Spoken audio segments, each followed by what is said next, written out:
Hormis dans le film choral de Maïwenn Le bal des actrices, Jeanne Balibar et Julie Depardieu n'ont jamais partagé l'écran.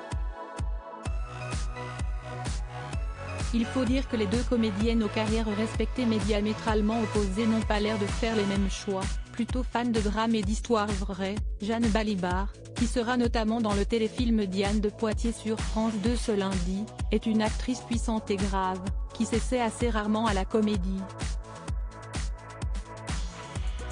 Au contraire de sa collègue, Julie Depardieu, plus solaire, aime en effet les comédies et avait notamment été magistrale dans Podium, au début de sa carrière.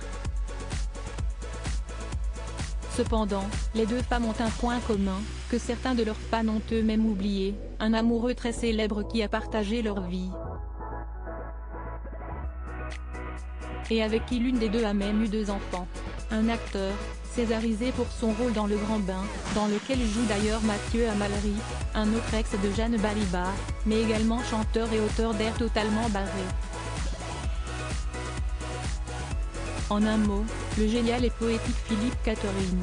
À la fin des années 2000, le chanteur, déjà papa d'une petite Eddie, vient de divorcer d'une autre actrice, Elena Nogueira, et rencontre Jeanne Balibar, qui vient quant à elle de quitter le père de ses enfants, Mathieu Amalric.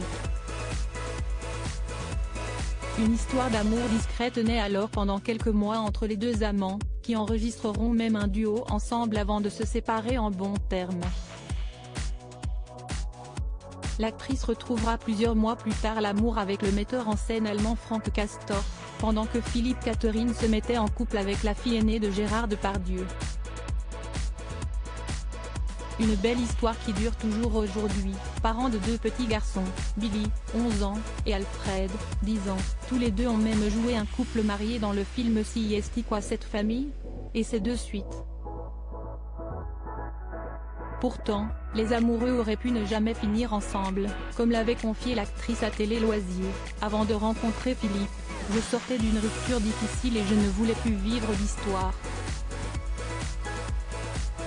Mais si est-il toujours quand on n'y croit plus que ça arrive, avait-elle raconté, expliquant que son divorce difficile lui avait fait beaucoup de mal et surtout d'une perte tragique. Il était en couple et moi je n'étais pas prête, je venais de perdre mon frère.